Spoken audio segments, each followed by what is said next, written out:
Hello friends, आज की हमारी जो वीडियो रहेगी वो रहेगी, हम इस वीडियो में Uttar Pradesh PGT political science का क्वेश्चन पेपर सॉल्व करेंगे जो कि रहेगा 2016 का। ठीक है, तो इससे पहले मैं एचपी पीजीटी के बहुत सारे क्वेश्चन पेपर डिस्कस कर चुका हूं, तो अगर आपने वो वीडियो नहीं देखी है तो वो भी जाके देख ले, जिसका लिंक वीडियो के डिस्क्रिप्शन में मिल जाएगा। मैं बिहार पीजीटी और चंडीगढ़ पीजीटी का क्वेश्चन पेपर भी डिस्कस कर चुका हूँ, तो वो भी एक बारी आप ज़रूर देख ले। तो चलिए वीडियो को शुरू करते हैं। तो फ्रेंड्स, ये है पीजीटी प्रवक्ता परीक्षा 2016 का क्वेश्चन पेपर। इसमें टोटल 125 क्वेश्चन रहेंगे, तो आपने क्या है वीडियो को लास्ट तक देखना है। इसका जो फर्स्ट जो क्वेश्चन है वो है, राज्य का आत्म तत्व किसे माना जाता है। तो राज्य का जो आत्म तत्व है वो है संप्रभुता। ठीक है, डी इसका राइट आंसर है। साथ में इसकी एक्सप्लेनेशन भी दी गई है, तो जिस भी क्वेश्चन का कॉन्सेप्ट आपको क्लियर नहीं है तो आपने क्या है एक्सप्लेनेशन को भी पढ़ लेना है वीडियो को रोक के, और कॉन्सेप्ट भी क्लियर कर लेना है आपने। तो ए का डी राइट आंसर है। क्वेश्चन नंबर 2 है, इनमें से कौन संप्रभुता की विशेषता नहीं है। तो जो संप्रभुता की जो विशेषता है वो अस्थायी नहीं है। बाकी क्या है, अविभाज्यता, निरपेक्षता, व्यापक, ये क्या है संप्रभुता की विशेषता है। व्यापकता, निरपेक्षता, अविभाज्यता और स्थायित्व का है, ये संप्रभुता की विशेषता है। संप्रभुता होती है एक ऐसी शक्ति होती है स्टेट के पास, जिस शक्ति के द्वारा क्या है वो जो स्टेट के जो नागरिक है उस पर कंट्रोल रखती है अपनी। ठीक है, ये शासक के पास भी हो सकती है और जनता के पास भी हो सकती है, तो डिपेंड करता है कि कौन सी शासन प्रणाली वहाँ मौजूद है। जैसे अगर हम अधिनायक तंत्र में बात करें तो अधिनायक तंत्र में क्या है, सवर्निटी जो क्या है एक व्यक्ति के पास होती है, और लोकतंत्र में क्या है जनता के पास सवर्निटी होती है। क्वेश्चन नंबर 3 है, संप्रभुता का मूल शब्द क्या है। तो संप्रभुता का जो मूल शब्द है वो है सुपर एनस।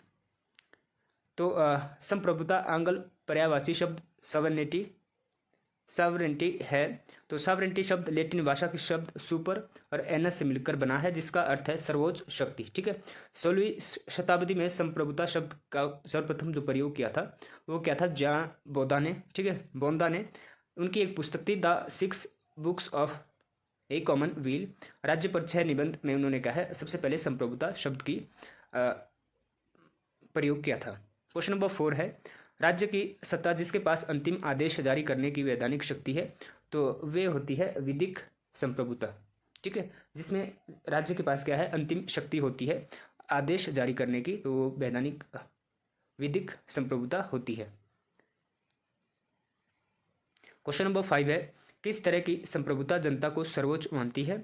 तो जनता को सर्वोच्च मानती है जन संप्रभुता। ठीक है, अभी मैंने ऊपर डिस्कस किया। तो जन संप्रभुता जनता को सर्वोच्च मानती है, इसे लोकप्रिय संप्रभुता के नाम से भी जाना जाता है। जीन जैकब रूसो ने इस अवधारणा का प्रबल समर्थन किया है। ठीक है, पॉपुलर सवर्निटी की बात करते थे रूसो। उनके अनुसार प्रत्येक नागरिक संप्रभुता का स्वामी है और सेवक दोनों है। इस आधार पर उन्होंने प्रत्यक्ष लोकतंत्र का समर्थन किया है। तो कई बार नेट में क्वेश्चन पूछा है कि जो रूसो है वो प्रत्यक्ष लोकतंत्र के समर्थक थे, तो एक्सप्लेनेशन भी इसकी आपने अच्छे से पढ़ लेनी है। क्वेश्चन नंबर 6 है, कौन सा तत्व राज्य की सर्वोच्च शक्ति के रूप में जाना जाता है। तो संप्रभुता क्या है, जाना जाता है सर्वोच्च शक्ति। राज्य के 4 तत्व होते हैं, संप्रभुता, जनसंख्या और टेरिटरी और सरकार। ठीक है, तो ये भी आपने याद रखना है, 4 तत्व होते हैं सरकार राज्य के, तो उस 4 तत्वों में सबसे महत्वपूर्ण होती है संप्रभुता, डी। 7 है, किस सिद्धांत को संप्रभुता के एकत्व सिद्धांत के विरोध के रूप में माना जाता है। तो ए बहुलवाद संप्रभुता को। ठीक है, बहुलवादी बोलते हैं कि जो संप्रभुता है वो विभिन्न समूह में होनी चाहिए, लेकिन एकलवादी बोलते हैं कि एक ही व्यक्ति के पास क्या है संप्रभुता की शक्ति होनी चाहिए। तो संप्रभुता के जो एकलवादी सिद्धांत का विरोध करते हैं वो करते हैं बहुलवादी। तो जो वह राज्य की उत्पत्ति के पूर्व भी विद्यमान था। Laski, GDH Cole, Barker, Lindsay और मैकाइवर ने भी संप्रभुता के बहुलवादी सिद्धांत का समर्थन किया है। तो बहुलवादी जो समर्थक है संप्रभुता के, तो ये है GDH कॉल, वार्कर, लिंडसे और मैकाइवर। तो यहाँ से क्वेश्चन नेक्स्ट टाइम बन सकता है, तो ये भी आपको पता होना चाहिए इसके थिंकर। 8 है, किस प्रकार की सरकार में संप्रभुता जनता में निहित होती है। तो जनता में निहित होती है जनतंत्र में। ठीक है, जनतंत्र में या लोकतंत्र में क्या है जो संप्रभुता है वो जनता के पास होती है।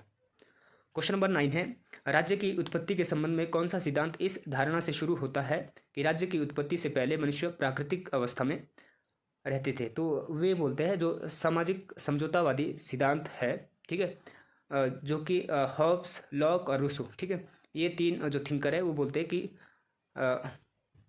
राज्य की उत्पत्ति से पहले क्या है, प्राकृतिक अवस्था थी।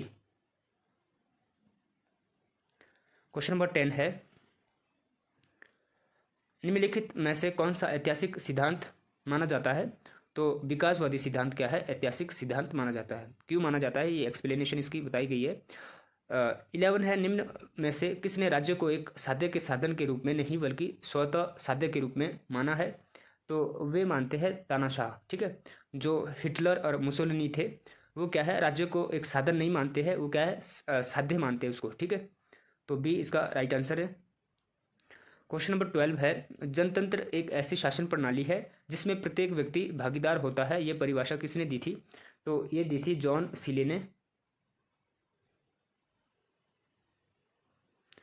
13 है, वैज्ञानिक समाजवाद निम्न के रूप में भी जाना जाता है। तो वैज्ञानिक समाजवाद का कॉन्सेप्ट देते हैं कार्ल मार्क्स, ठीक है। फ्रेडरिक एंजल्स ने कार्ल मार्क्स द्वारा प्रतिपादित सामाजिक राजनीतिक सिद्धांत को वैज्ञानिक समाजवाद का नाम दिया, ठीक है। मार्क्स ने यद्यपि कभी भी वैज्ञानिक समाजवाद शब्द का प्रयोग नहीं किया, खुद उन्होंने नहीं किया, परंतु उन्होंने जो यूटोपियन समाजवाद की आलोचना की, जो यूटोपियन थिंकर थे, ठीक है, काल्पनिक जो थिंकर थे, उसकी आलोचना करते हैं कार्ल मार्क्स, ठीक है, जिसके कारण कि वो क्या है, वैज्ञानिक समाजवाद के प्रणेता माना जाता है। तो ये इसका राइट आंसर है। कई बार ये क्वेश्चन आया है, पूछा गया है अलग अलग एग्जाम में। क्वेश्चन नंबर 14 है, नागरिकता की अवधारणा में किसने गुलामों को बाहर रखा है। तो कई बार ये प्लेटो एरिस्टोटल से क्वेश्चन बना है। तो एरिस्टोटल क्या है, जो गुलाम और महिलाएं, बच्चे और वृद्ध और विदेशी को वो क्या है, नागरिकता नहीं देते हैं, एरिस्टोटल। 15 है, किसने कहा उन कानूनों का पालन करना जिन्हें हम स्वयं अपने लिए बनाते हैं स्वतंत्रता है। तो ये कहते हैं रूसो, ठीक है, ये इसका राइट आंसर है।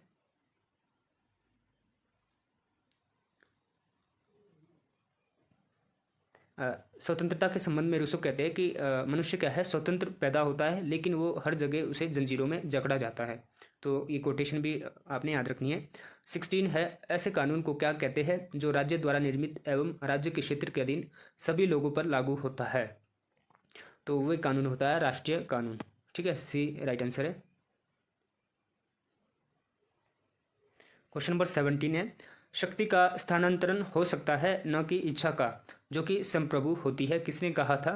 तो ये कहा था रूसो ने, ठीक है, अपनी बुक द सोशल कॉन्ट्रैक्ट, जो कि उन्होंने 1762 में लिखी थी। 18 है, किसने कानून को उच्चतर द्वारा निम्नतर को दिए गए आदेश के रूप में परिभाषित किया है। तो कई बार ये नेट में क्वेश्चन आया है। तो ये है जॉन ऑस्टिन। तो एक बार क्वेश्चन आया था, आई थिंक सेट में पूछा गया था कि जो संप्रभुता की जो परिभाषा है, ठीक है, सबसे स्पष्ट परिभाषा कौन करते हैं संप्रभुता को। तो वो भी जॉन ऑस्टिन। तो कानून को उन्होंने उच्चतर द्वारा निम्नतर को दिए गए आदेश के रूप में परिभाषित किया है। तो डी इसका राइट आंसर है, जो कि उन्होंने लेक्चर ऑन जूरिस्प्रूडेंस कृति में बोला है। तो उनकी बहुत ही फेमस कृति है, ये रचना है। 19 है, निम्नलिखित में से किसका अर्थ है कि प्रकृति ने सभी मनुष्यों को समान बनाया है। तो ये बोलते हैं प्राकृतिक समानतावादी थिंकर। 20 है, पॉलिटिक्स पुस्तक को किसने लिखा है जिसे राजनीतिक विचारों की एक महान कृति माना जाता है। तो ये एरिस्टोटल की बुक है, ठीक है, पॉलिटिक्स। उन्होंने क्या है, उसमें 158 नगर राज्य के संविधानों का अध्ययन करके ये लिखी थी, ठीक है, जिसके कारण उन्हें क्या है, राजनीतिक विज्ञान का पिता भी माना जाता है एरिस्टोटल को। 21 है, राजनीतिक विज्ञान सामाजिक विज्ञान का वह अंग है जो राज्य के आधारभूत तत्वों तथा शासन के सिद्धांतों का विवेचन करता है। यह परिभाषा किसने दी थी। तो ये दी थी पॉल जेनेट ने, डी। 22 है, किसे सभी सामाजिक संस्थाओं में सबसे शक्तिशाली माना जाता है। तो जो स्टेट है वो सभी संस्थाओं में क्या है, सबसे शक्तिशाली है राष्ट्र, समाज और न्यायतंत्र से, ठीक है। तो ये इसका राइट आंसर है। 23 है, निम्नलिखित में से कौन शिक्षित लोगों को ही मताधिकार देने का समर्थन करता है। तो मिल से जेएस मिल ये बात करते हैं, और कई अलग अलग एग्जाम में ये क्वेश्चन यहाँ से बनता है और पूछा गया है। वो बोलते हैं जो व्यक्ति शिक्षित है उसे अधिक मत देने का अधिकार होना चाहिए, और जो कम शिक्षित है उसे कम मत देने का अधिकार होना चाहिए। अनुपातिक मतदान की बात करते हैं। 24 है, किसने कहा कि राजनीतिक विज्ञान राज्य के साथ प्रारंभ और अंत होता है? तो ये है गार्नर की कोटेशन, ठीक है, जिसमें उन्होंने अपनी जो बुक है पॉलिटिकल साइंस एंड गवर्नमेंट में ये कहा है कि राजनीतिक विज्ञान राज्य के साथ प्रारंभ और उसका अंत होता है। 25 है, राजनीतिक शास्त्र के अध्ययन के व्यवहारवादी उपागम के विकास के लिए उत्तरदायी राजनीतिक वैज्ञानिक कौन था? तो जो व्यवहारवाद का कॉन्सेप्ट लाते हैं वो लाते हैं डेविड ईस्टन, ठीक है। तो डेविड ईस्टन को व्यवहारवाद का पिता कहा जाता है, और चार्ल्स मेरियम को क्या है, दार्शनिक पिता कहते हैं व्यवहारवाद का।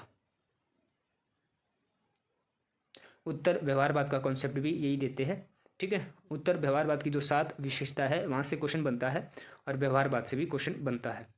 क्वेश्चन नंबर 26 है, अध्यक्षात्मक शासन प्रणाली में प्रशासन पर कार्यकारी नियंत्रण का प्रयोग कौन करता है?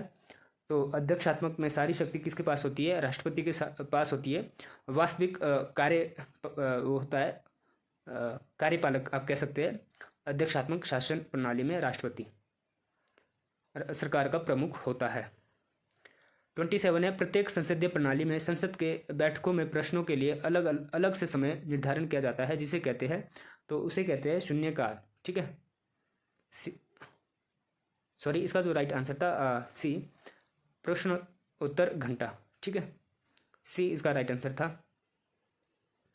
28 है, निम्नलिखित में से कौन सा गांधी जी का विचार गांधीवादी समाजवाद का शीर्षक माना जाता है? तो सर्वोदय, ठीक है, जो कि उन्होंने रस्किन की जो बुक थी, ठीक है। सर्वोदय अंग्रेज लेखक रस्किन की एक पुस्तक है। अनटू द लास्ट का गांधी जी द्वारा गुजराती में अनुमोदन एक पुस्तक है। सर्वोदय का अर्थ है सबका उदय, सबका विकास। 29 है, समता सैनिक दल सामाजिक समता सेना की स्थापना किसने की? तो ये की थी BR अम्बेडकर ने। तो इससे पहले मैंने ये नहीं सुना था अम्बेडकर के बारे में। तो 1927 में क्या है, अम्बेडकर द्वारा समता सैनिक दल की स्थापना की गई थी, जिसका उद्देश्य था कि दलितों के विरुद्ध हो रहे भेदभाव और उत्पीड़न के खिलाफ दलित समुदाय को जागरूक करना था। तो प्रीवियस ईयर क्वेश्चन पेपर में क्या है, आपके लिए बहुत ही ज़रूरी हो जाते हैं किसी भी एग्जाम के लिए। तो आपने क्या है, अधिक से अधिक PYQ को लगाना है, और अपने जो कॉन्सेप्ट है, ठीक है, फैक्ट है, उसको क्लियर करना है। 30 है, निम्नलिखित में से कौन मार्क्सवादी दर्शन की क्रांति से प्रभावित थे? तो मार्क्सवादी उससे प्रभावित थे, वो थे जयप्रकाश नारायण, ठीक है। जीवन के जो आरंभिक चरण में वो क्या है, मार्क्सिस्ट थिंकर थे, लेकिन उसके बाद वो गांधीयन हो जाते हैं, और बाद में वो क्या है, सर्वोदय आंदोलन से जुड़ जाते हैं, और उसके बाद क्या है, संपूर्ण क्रांति के आंदोलन में वो जुट जाते हैं। 31 है, लेटिन शब्द मैंडमस परमादेश का अर्थ होता है सशरीर प्रस्तुतिकरण। तो ये होता है बंदी प्रत्यक्षीकरण। अधीनस्थ न्यायालय में वाद का हटाना, तो वे होता है प्रतिषेध। प्राधिकरण को चुनौती देना, तो ये होता है हम आदेश देते हैं। डी इसका राइट आंसर है। क्वेश्चन नंबर 32 है, लोकसभा का कार्यकाल होता है 5 साल, लेकिन वो भी क्या है, निश्चित नहीं है। तो डी इसका राइट आंसर है। 33 है, भारत में सबसे उच्च और अंतिम न्यायिक अदालत कौन सी है? तो अंतिम और सबसे उच्च है सुप्रीम कोर्ट, उच्चतम न्यायालय, ठीक है, जिसकी व्यवस्था संविधान के अनुच्छेद 124 से 147 तक की गई है। 34 है, कौन सा अनुच्छेद संवैधानिक अदालतों की स्थापना के लिए प्रावधान करता है जो संयुक्त राज्य अमेरिका की न्यायिक शक्तियों का उपयोग करता है? तो वे अनुच्छेद है अनुच्छेद 3, ठीक है। 35 है, निम्नलिखित में से किस आयोग ने भारत में केंद्र राज्य संबंधों का अध्ययन किया था? तो वे क्या था, सरकारिया आयोग, जो कि 1983 में बना था, और उसने 1988 में 88 में अपनी रिपोर्ट प्रस्तुत की थी। मंडल आयोग बना था 1980 को, ठीक है, VP मंडल, और ये था अन्य पिछड़ा वर्ग से संबंधित। शाह आयोग क्या है, 1977 में बना था, जो इंदिरा गांधी ने देश में नेशनल इमरजेंसी लगाई थी, राष्ट्रीय आपातकाल की जांच के लिए, ठीक है। तो ये भी आपने याद रखना है। 1928 को सौंपी थी उन्होंने रिपोर्ट, सरकारिया आयोग ने। 1983 में बना था ये, ठीक है। 36 है, भारत में सर्वप्रथम किस राज्य ने लोकायुक्त अधिनियम को लागू किया था? तो वे क्या था, महाराष्ट्र ने। ठीक है, लेकिन उड़ीसा ने क्या है, भारत में सर्वप्रथम महाराष्ट्र राज्य द्वारा वर्ष 1971 में लोकायुक्त अधिनियम लागू किया गया है, जबकि उड़ीसा में सर्वप्रथम लोकायुक्त अधिनियम 1968 में स्थापित किया गया था, लेकिन लागू नहीं किया गया था, किंतु लागू महाराष्ट्र के पश्चात किया था। ठीक है, अतः उपयुक्त प्रश्न का जो विकल्प है ये सत्य है, लेकिन यहाँ क्या है, जो यूपी चयन बोर्ड है उसने उत्तर उड़ीसा को माना है, ए को राइट आंसर माना है। तो 37 है, कौन से अनुच्छेद के तहत भारतीय नागरिकों को 6 स्वतंत्रता दी गई है? तो आर्टिकल 19 क्या है, 6 प्रकार की स्वतंत्रता की बात करता है। तो जिसमें कि क्या है, 44वें संवैधानिक संशोधन द्वारा 1978 में संपत्ति का जो मूल अधिकार था उसको क्या है हटा कर क्या है वैधानिक अधिकार बनाया गया है, और संविधान के अनुच्छेद 301 के तहत इसे कानूनी अधिकार बनाया गया। आर्टिकल 18 में क्या है, उपाधियों का अंत की बात की गई है। अनुच्छेद 20 में क्या है, एक अपराध के लिए क्या है आपको एक ही दंड दिया जाएगा, जो उस समय प्रावधान है। और अनुच्छेद 21 जीवन की स्वतंत्रता से संबंधित है। राज्यसभा का पदेन सभापति कौन होता है? तो वे होता है उपराष्ट्रपति। 39 है, भारत में मंत्रिमंडल का नेता निम्नलिखित में से कौन है? तो मंत्रिमंडल का नेता होता है प्रधानमंत्री। ठीक है। 40 है, जब सरकार आर्थिक वित्तीय व्यावसायिक कार्य करती है तो निम्न में क्या सामान्य रूप से स्थापित किया जाता है? तो सार्वजनिक निगम, सी इसका राइट आंसर है। 41 है, स्थायी वेतनिक और कुशल अधिकारियों के पेशेवर निकाय के रूप में लोक सेवा को किसने परिभाषित किया था? तो वे क्या था, हरमन फाइनर ने। जबकि एल.डी. वाइट ने क्या है लोक सेवकों को संयुक्त रूप से अच्छे प्रशासन का निर्माण करता कहा है। 42 है, यदि अनुमानित राजस्व अनुमानित व्यय के बराबर है तो इस तरह के बजट को क्या कहा जाता है? तो वे कहा जाता है संतुलित बजट। 43 है, भारतीय संविधान का अनुच्छेद 17 समाप्त करता है तो अस्पृश्यता को समाप्त करता है, अनटचेबिलिटी को। ठीक है। और 1955 में क्या है, अस्पृश्यता अपराध अधिनियम बनाया गया था, जिसे 1976 में संशोधित करके सिविल अधिकार संरक्षण अधिनियम बना दिया गया था। तो ये भी आपने याद रखना है। 44 है, भारतीय संविधान का कौन सा अनुच्छेद संसद के प्रत्येक सदन को अपनी प्रक्रिया और कार्य व्यवहार के संचालन को विनियमित करने के लिए नियम बनाने का अधिकार देता है? तो वे देता है 118। 110 अनुच्छेद में धन विधेयक की बात की गई है। ठीक है। और 117 में वित्त विधेयक की। 45 है, भारतीय संविधान का कौन सा अनुच्छेद राष्ट्रपति को समाधान की शक्ति प्रदान करता है? तो कई बार ये रिपीट हुआ है, आर्टिकल 72, जिसमें कि वो क है उन सभी मामलों में जिसमें दंड या दंडादेश सेना न्यायालय ने दिया है। ख है उन सभी मामलों में जिसमें दंडादेश है शक्ति होगी। ठीक है। 46 है, निम्न में से कौन सा भारतीय संविधान का अनुच्छेद सार्वजनिक सेवाओं में अवसर की समानता प्रदान करता है? तो वे करता है सी, लेकिन उसमें क्या है, जो आर्टिकल 16(4) है, ठीक है, वो पॉजिटिव डिस्क्रिमिनेशन की बात करता है कि जो समाज में जो पिछड़े हुए महिलाएं हैं, ठीक है, और शोषित वर्ग है, उसको क्या है वो स्पेशल प्रोविजन की बात करता है, आर्टिकल 16(4), ठीक है, तो उनके लिए रिजर्वेशन की बात करता है। आर्टिकल 15 क्या है, धर्म आप क्या है किसी भी व्यक्ति के साथ धर्म, जाति, लिंग के आधार पर भेदभाव की मनाही है। 16 है अवसर की समानता, 14 है विधि के समक्ष समानता, और 17 है अस्पृश्यता का अंत। 47 है भारतीय संविधान के किस हिस्से में मौलिक कर्तव्यों को शामिल किया गया है? तो वे है बी, भाग 4A के जो 42वें संवैधानिक संशोधन द्वारा 1976 में स्वर्ण सिंह समिति की सिफारिश पर क्या है 10 जो फंडामेंटल ड्यूटीज़ है वो शामिल की गई थी संविधान के भाग 4A, और अनुच्छेद 51A में क्या है 10 प्रकार की पहले फंडामेंटल ड्यूटीज़ थे, और 86वें संवैधानिक संशोधन 2002 में क्या है 11वां मौलिक कर्तव्य जोड़ा गया, जिसमें कि कहा गया कि 6 से 14 वर्ष के बच्चों को शिक्षा का जो अधिकार है, ठीक है, वो मिलेगा। उसका जो माता पिता का ये कर्तव्य है कि वो उन्हें शिक्षा दे। ठीक है। 48 है भारतीय संविधान के अनुच्छेद 53 के तहत संघ की कार्यकारी शक्ति निहित होती है राष्ट्रपति के पास, ठीक है। और राष्ट्रपति पद की व्यवस्था आर्टिकल 52 में की गई है। 49 है, निम्नलिखित में से कौन सी संघ की सर्वाधिक महत्वपूर्ण विशेषता मानी जाती है? तो जो संघात्मक शासन प्रणाली की विशेषता होती है डी, संघ और राज्य के बीच क्या है, शक्तियों का उसमें बंटवारा होता है, तो ये इसकी महत्वपूर्ण विशेषता होती है। 50 है, संयुक्त राज्य अमेरिका में कार्यपालिका का प्रमुख कौन होता है? तो वो होता है राष्ट्रपति, ठीक है, वो वास्तविक प्रधान होता है। 51 है, निम्नलिखित में से कौन सीनेट की अध्यक्षता करने वाला पदेन अधिकारी होता है? तो उपराष्ट्रपति क्या है, सीनेट का पदेन मुखिया होता है, ठीक है, तो बी इसका राइट आंसर है।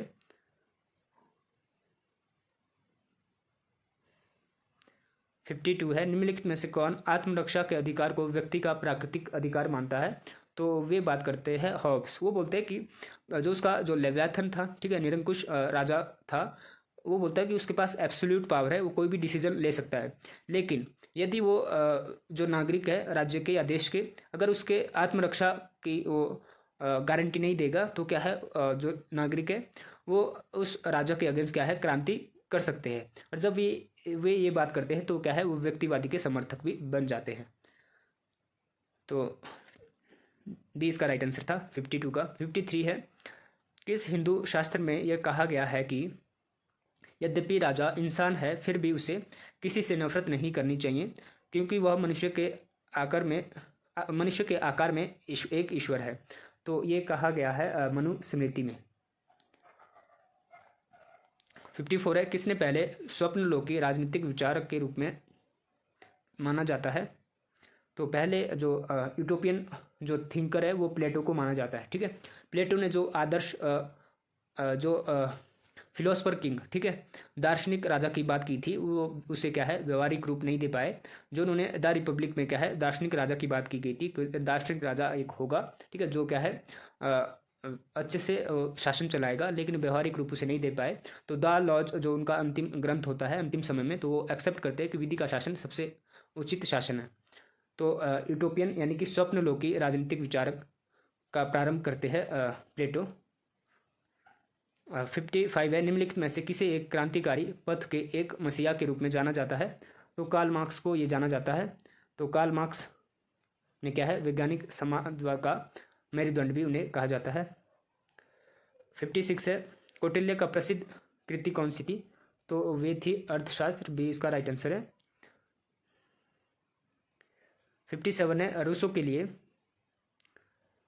तो अर्थशास्त्र में क्या है, 15 भाग है और 180 प्रकरण है और 150 अध्याय है और 6000 श्लोक है। तो यहाँ से भी कई बार क्वेश्चन बना है। 57 है, रूसो के लिए किसे सामान्य इच्छा की अभिव्यक्ति के रूप में माना जाता है? तो कानून, ठीक है, डी इसका राइट आंसर है। सामान्य इच्छा क्या है, कानून है, सदैव सत्य। 58 है, मनु के अनुसार निम्नलिखित में से कौन राज्य के अंग नहीं है? तो राजा है, अमात्य भी है, कोश भी है, लेकिन पुरोहित ना तो मनु बात करते हैं ना ही कौटिल्य, तो बी गलत आंसर हो जाएगा इसका। 59 है, निम्नलिखित में से कौन एक सुमेलित नहीं है? तो डी, जो कनाडा है वहाँ संघात्मक सरकार है ना कि एकात्मक। बाकी ऑस्ट्रेलिया में संघीय सरकार है, संयुक्त राज्य अमेरिका में भी संघीय सरकार है, फ्रांस में एकात्मक सरकार है। संघात्मक सरकार होती है जहाँ केंद्र और जो दूसरी इकाई क्या है, होती है प्रांत या संघीय शासन प्रणाली होने के कारण शक्तियों का विभाजन संघ और राज्यों के मध्य किया जाता है। 60 है, विदेश नीति में लंबी और अल्पकालीन प्रयासों की प्रकृति का निर्धारण क्या करता है? तो राष्ट्रीय हित, बी इसका राइट आंसर है। 61 है, the cold war retrospect of prospects के लेखक कौन है? तो ये है बी, फ्रेडरिक एल सुमेन, ठीक है। 62 है, संयुक्त राष्ट्र शब्द को किसने बनाया या दिया था? तो वही दिया था फ्रैंकलिन डी रूजवेल्ट द्वारा दिया गया था, ठीक है, फर्स्ट वर्ल्ड वॉर के बाद। तो जिसमें कि वो संयुक्त राष्ट्र संघ की स्थापना होती है 24 अक्टूबर 1945 को, ठीक है, ना कि 50 को। तो उस समय वो संयुक्त राष्ट्र शब्द देते हैं।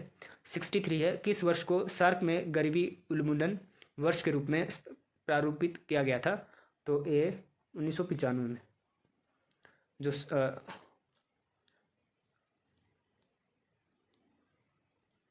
सार्क का जो 8वां सम्मेलन है 1995 में भारत में होता है। तो कई बार ये क्वेश्चन भी पूछा गया है कि सार्क का जो 8वां सम्मेलन है वो कहाँ हुआ था? तो भारत में। तो थीम थी उस समय कि गरीबी उन्मूलन वर्ष। ठीक है।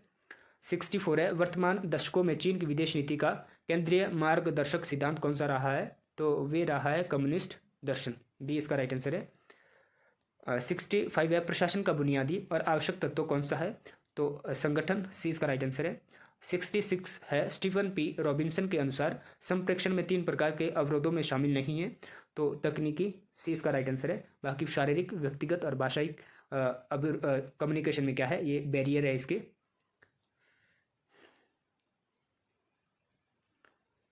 क्वेश्चन नंबर 67 है, स्वतंत्र नियामक आयोग अद्वितीय नवाचार है? तो ये है यूएस प्रशासनिक प्रणाली। ए इसका राइट आंसर है। 68 है, चयन की प्रक्रिया में पहला आवश्यक कदम कौन सा है? तो वो है भर्ती। ठीक है। चयन के द्वारा क्या है? सबसे पहले आप क्या है संगठन में भर्ती करते हैं। तो डी इसका राइट आंसर है। 69 है, निम्नलिखित में से कौन सी पद्धति नई भर्ती के सिविल सेवकों के दोषों और कमियों को दूर करता है? तो वो करता है प्रशिक्षण के द्वारा। ठीक है। वो ट्रेनिंग के द्वारा क्या है, आप जो नए रिक्रूट हुए हैं, ठीक है, उसे आप क्या है उनकी कमियों को दूर कर सकते हैं। 70 है, निम्नलिखित में से कौन सा पदोन्नति का सबसे पुराना सिद्धांत था? तो वह है वरिष्ठता का सिद्धांत। ठीक है। आपके पास जितना ज़्यादा एक्सपीरियंस होगा तो उस हिसाब से आपको क्या है पदोन्नति मिलेगी। 71 है, कौन सा विधि राष्ट्र के मौलिक विधि के रूप में माना जाता है? तो बी संवैधानिक विधि। 72 है, फ्रांसीसी दलों में सबसे पुराना दल जो अब विघटित हो गया है? तो वे था पुराना रेडिकल पार्टी। ठीक है। सी इसका राइट आंसर है। 73 है, यदि कोई हथियार नहीं होंगे तो कोई युद्ध नहीं होगा, यह धारणा किस पर आधारित है? तो यह है निशस्त्रीकरण, डिसआर्मामेंट पे आधारित। डी इसका राइट आंसर है। 74 है, संयुक्त राष्ट्र के तहत सामूहिक सुरक्षा का प्रथम प्रयोग किस वर्ष में किया गया था? तो सामूहिक सुरक्षा, कलेक्टिव जो सिक्योरिटी है, तो वे क्या था 1950 में। ठीक है। जब कोरिया युद्ध हुआ था। ठीक है। डी इसका राइट आंसर है। 75 है, भारत में किस वर्ष को चीन भ्रमण वर्ष नामित किया गया? तो 2016 को। ठीक है। 76 है, 7वां गुट निरपेक्ष सम्मेलन बैठक कहाँ पर आयोजित हुआ था? तो वे हुआ था नई दिल्ली में। तो नाम का 7वां, ठीक है, और सार्क का 8वां भारत में होता है। तो ये आपने याद रखना है, इसमें कन्फ्यूजन क्रिएट नहीं करना है आपने। 77 है, आसियान कब गठित हुआ है? तो इसकी स्थापना होती है 1967 में। ठीक है। और आपने क्या है कमेंट बॉक्स में बताने हैं कि जो शुरू के जो 5 कंट्री है कौन कौन सी थी आसियान में। ठीक है। बैंकॉक इसकी राजधानी है, हुई थी इसकी स्थापना। ठीक है। बैंकॉक की राजधानी, थाईलैंड की राजधानी बैंकॉक में आसियान की स्थापना। तो आपने स्टार्टिंग के 5 कंट्री बताने हैं जो आसियान के स्थापना की थी जिन्होंने। 78 है,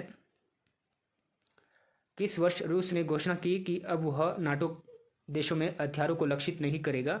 तो 1997 में ये घोषणा की थी उन्होंने। 79 है, प्रबंधन की कौन सी प्रणाली पर्यावरण के साथ कोई अंतर संबंध नहीं है? तो वे है ए बंद प्रणाली। तो 2 प्रकार की प्रणाली होती है, बंद और खुली। तो खुली में क्या होता है, सूचना देने और प्राप्त करने के माध्यम से पर्यावरण के साथ बातचीत करती है, जबकि बंद प्रणाली में बाहरी पर्यावरण से कोई संबंध नहीं होता है, तो वह केवल प्रणाली के भीतर ही कार्य करती है।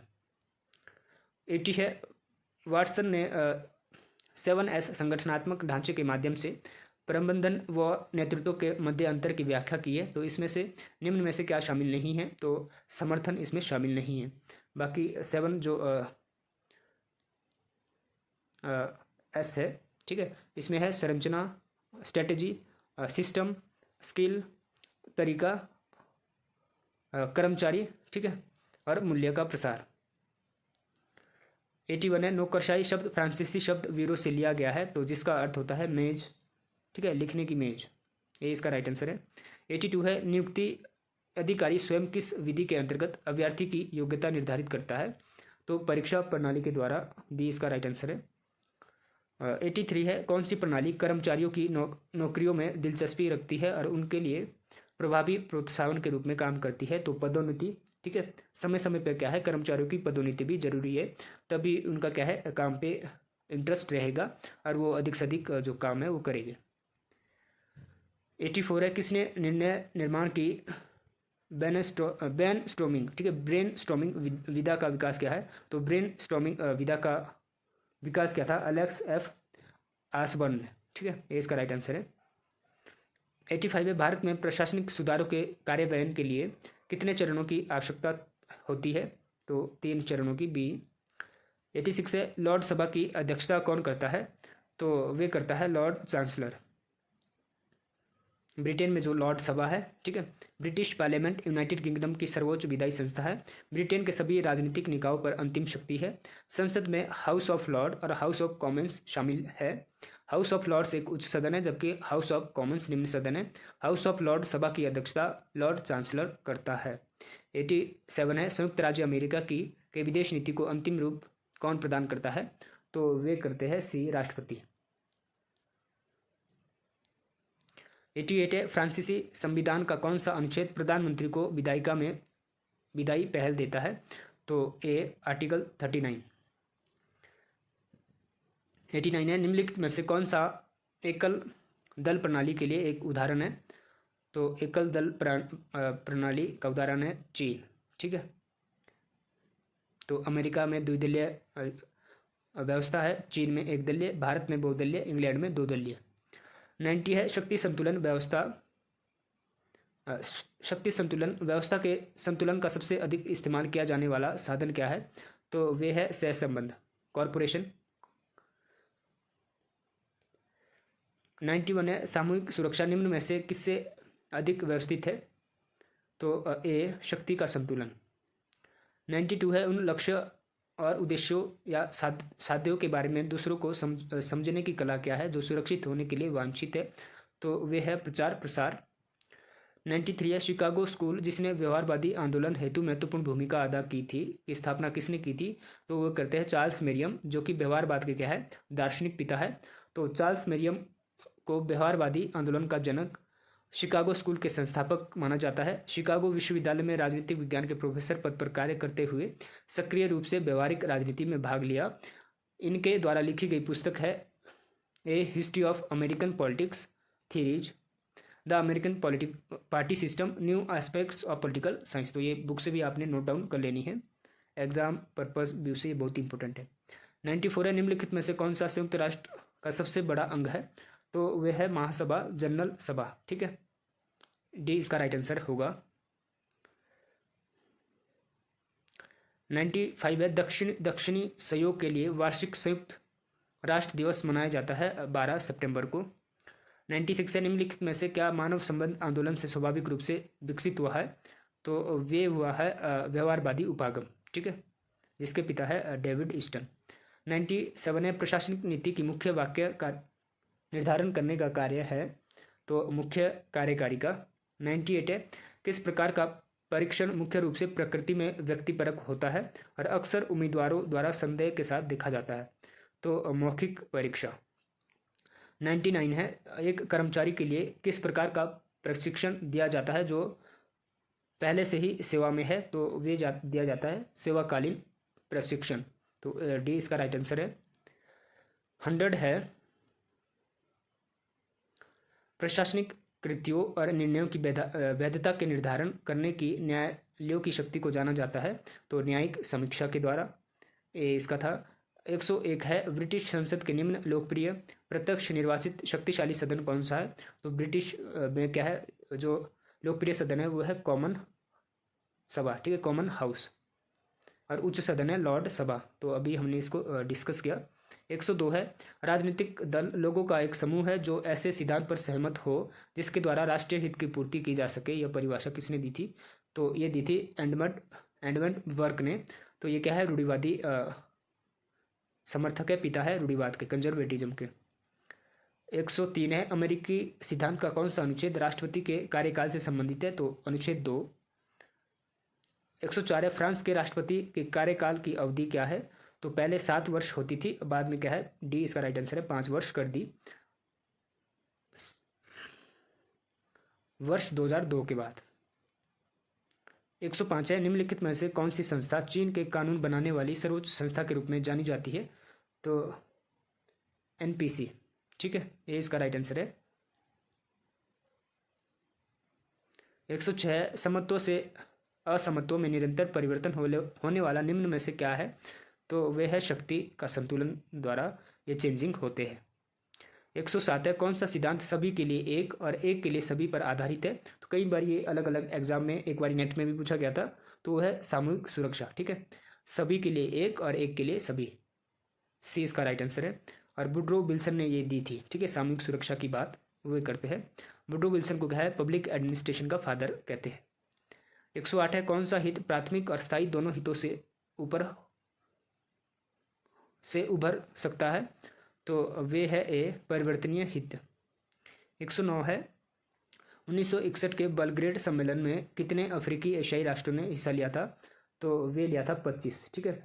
जो नाम की जो स्थापना है गुटनिरपेक्षता की, वे होती है 1961 में बेलग्रेड आंदोलन के बाद, ठीक है। कभी कभार स्टूडेंट क्या है, जो वांडुंग सम्मेलन हुआ था 1955 में, उसमें कंफ्यूज हो जाते हैं, लेकिन नाम की स्थापना क्या है, औपचारिक रूप से बेलग्रेड कॉन्फ्रेंस के बाद 1961 में हुई थी। 110 है, जॉर्ज और कोहेन ने राष्ट्रीय हित की व्याख्या के 3 तत्वों में निम्न में से किसे शामिल नहीं किया है? तो उन्होंने सुरक्षा, डी इसको इसमें शामिल नहीं किया है। 110 का राइट आंसर है डी। 111 है, किसने अंतर्राष्ट्रीय व्यवस्था की संरचना को 3 तत्वों, संगठनात्मक सिद्धांत, इकाइयों का विभिन्नीकरण एवं क्षमता का वितरण में बांटता है? तो वे बांटते हैं केनेथ वोल्टेज, ठीक है। केनेथ वोल्टेज नव यथार्थवादी है, नव यथार्थवाद का पिता है।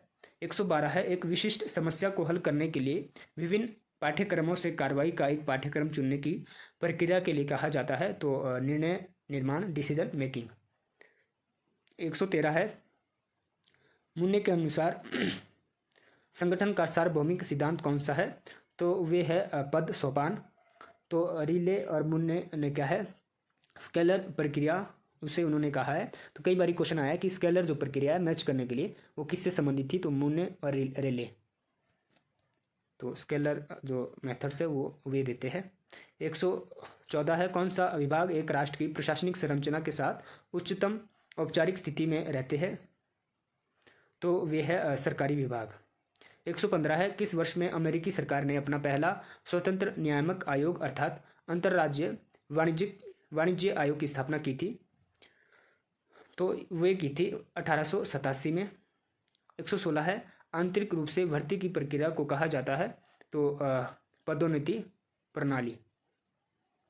117 है, सेवा में प्रवेश करने से पहले सार्वजनिक सेवा के इच्छुक लोगों को किस प्रकार का प्रशिक्षण दिया जाता है? तो वे दिया जाता है पूर्व प्रवेश प्रशिक्षण, सी इसका राइट आंसर है। 118 है, सिविल सेवकों की उनके कार्य संगठन के प्रति अभिवृत्ति और दृष्टिकोण को संदर्भित किया जा सकता है उनके मनोबल से, बी इसका राइट आंसर है। 119 है, आधुनिक दल व्यवस्था का उद्भव सर्वप्रथम हुआ था संयुक्त राज्य अमेरिका में, ठीक है। सबसे पहले शुरुआत तो क्या है, इंग्लैंड में होती है, लेकिन जो आधुनिक दल व्यवस्था है वो अमेरिका में इसकी शुरुआत होती है। डेमोक्रेटिक पार्टी और रिपब्लिक, ठीक है, पार्टी, 2 पार्टी के द्वारा आधुनिक दल व्यवस्था की शुरुआत होती है। 120 है, संयुक्त राज्य अमेरिका के राष्ट्रीय विधानमंडल के रूप में जाना जाता है? तो वे जाना जाता है कांग्रेस को, ठीक है, डी इसका राइट आंसर है 120 का। 121 है, सीनेट की कुल सदस्यों की संख्या कितनी होती है? तो सीनेट में अमेरिका में 100 सदस्य होते हैं। अमेरिका में जैसे भारत में 28 राज्य है, वैसे ही अमेरिका में 50 राज्य है। तो एक राज्य से 2 कैंडिडेट निर्वाचित होते हैं, तो इस तरह 100 हो जाती है इसकी संख्या। 122 है, फ्रांस की व्यवस्थापिका का निचला सदन कौन सा है? तो वे है चैम्बर्स ऑफ डेप्यूटीज, ठीक है, डी इसका राइट आंसर है। 123 है, निम्न में से कौन सा एक दबाव समूह की विशेषता नहीं है? तो मैंने मैक्सिमम एग्जाम में ये क्वेश्चन देखा है। तो लॉबिंग ये प्रेशर ग्रुप का काम है, हित संबरण यानी कि हित इंटरेस्ट एग्रीगेशन, राजनीतिक नेताओं को प्रभावित करना, लेकिन चुनाव में सहभागी होना ये प्रेशर ग्रुप का काम नहीं है। तो डी इसका राइट आंसर है। 124 है, अंतर्राष्ट्रीय संबंधों में संतुलन या स्थिरता के निश्चित तत्व के रूप में शक्ति संतुलन का वर्णन किसने किया था? तो वे क्या था? जॉर्ज श्वार्जेनबर्गर ने। ठीक है, तो बी इसका राइट आंसर है। 125 है आज का लास्ट क्वेश्चन। सत्ता के लगभग बराबर वितरण के रूप में शक्ति का संतुलन शब्द का उपयोग किसने किया था? तो शक्ति संतुलन का प्रयोग करते हैं हैंस जे मॉर्गेंथो। ठीक है, 6 प्रिंसिपल उन्होंने दिए थे।